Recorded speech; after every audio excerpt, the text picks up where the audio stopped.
just remember going to the hospital thinking, just give me the epidural, just give me the epidural. We had no idea.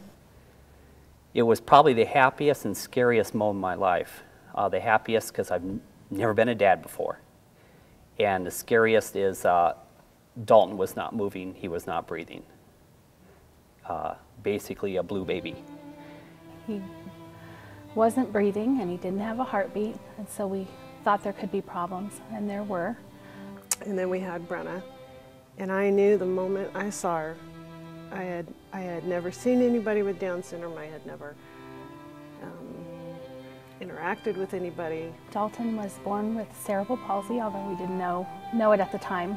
Like, I learned later what Down syndrome meant and how she was going to be different and how my life would be different. And he was diagnosed about 1.5 years ago with sensory integration dysfunction.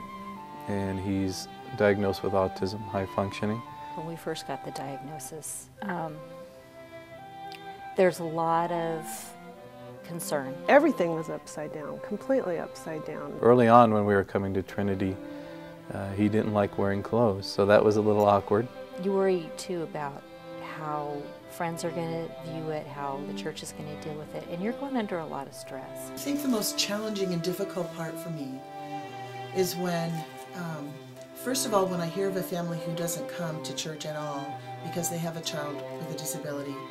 Yeah, I didn't think that would be a problem. How could that be a problem? The churches should be accepting of everybody. But then it got a little embarrassing, and it kind of made me pull away from my desire to come to church at least a little bit. The only way we could go to church is if one of us stayed with him, because we were told he wasn't welcome. We didn't really know where we fit in, and the desire of my heart was for community. We didn't begin with children's ministry with the idea that we would have a special ministry for children with special needs. It just sort of came to us as the Lord brought it, one child at a time. And it started with a little girl from our congregation named Brenna, who was born with Down syndrome. She needs to walk amongst everybody and know that she belongs. And I think she finds that here. She truly does. She knows more people than we do. I mean, it's a prime opportunity for the church to come alongside a family, because you need someone to come along and say, you know, we've been there, we understand, we know what it's like, we're going to be praying for you. A couple of years ago, we really started to get ourselves organized, and now we have a special ministry for children and families with children who have special needs, and that's called King's Kids.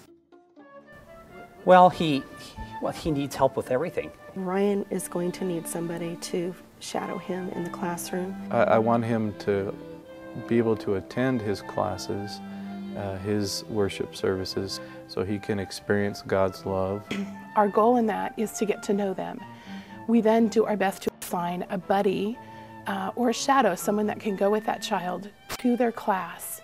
That's why we do the buddies for church, so the parents can feel comfortable about having their child with someone, and then they can go to church and worship and not have to worry about them for that hour. King's Kids is designed so that children with whatever disability they may have are included right in the classroom. Basically, what I do most Sundays is just follow him around, make sure he stays on track with what's going on in the rest of the class, take him out if he gets, sensory overload, and make sure he doesn't get into too much trouble. One of the other really cool things about being in King's Kids is not only are we trying to help with support on Sunday mornings, we also provide a parent night out. We open up our home and we let the kids get dropped off, the King's Kids dropped off with their siblings. Hang out with other kids, and this is also for the siblings of special needs, so that other children are able to interact with other families involved with special needs. Another great opportunity is our support group. And then parent support group is something that I was really interested in. I needed a place where I could bounce my ideas off of other moms. 95% of the population with disabilities are unchurched. So we have an enormous mission field. I know there are families out there that were like us, that thought there was nowhere for them. We feel that he is understood and accepted here. I think as we reach out and do whatever it takes. It's not so much what you know. It's just being there and being a friend and a buddy. I'd say go for it. They'll change your lives. I know every single one of the King's kids has changed my life. When he had taken him in his arms, he said to them, "Whosoever shall receive one of such children in my name receives me, and whoever receives me receives not only me, but him who sent me." The disabilities might be different, but the challenges are the same. It's really becoming a wonderful community. It's amazing. It's absolutely amazing what our children can achieve. It's very important for him to be accepted. It's important that people be around someone like him who is different but still loves the Lord no matter what. And I think it's just a win-win situation for everyone.